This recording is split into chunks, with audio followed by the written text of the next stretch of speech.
Well, the S&P 500 futures continue to have a brisk tailwind behind them, creating this positive momentum that we continue to see. A lot of that is on better than expected, or maybe no worse than feared economic data. Phase one of the China deal being signed yesterday, but also middling top-tier data that we've witnessed over the past week or two that keeps inflation in check and keeps the Fed pretty far away from making any kind of U-turn or about-face with monetary policy. So that said, with the Fed is accommodating as they are, it is just keeping people very interested in the S&P 500. Another tailwind for the market today was financials. We saw Morgan Stanley's earnings this morning beat, and just one company.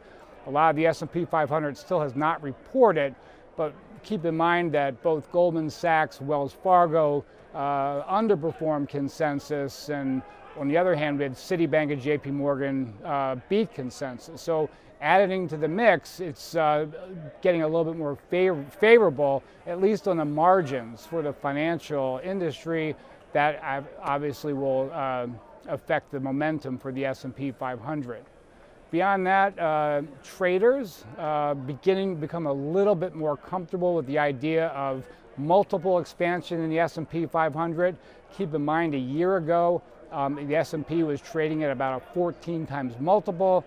Now it's 18 to 18.5 times multiple. Most of it, if not all of it, is a multiple expansion as opposed to better earnings. So with that all said, the volatility curve, the surface, I should say, largely came down or maybe relaxed today. At the money vols, especially in the first 6 months, are down. Not a lot, but down enough to be noticeable.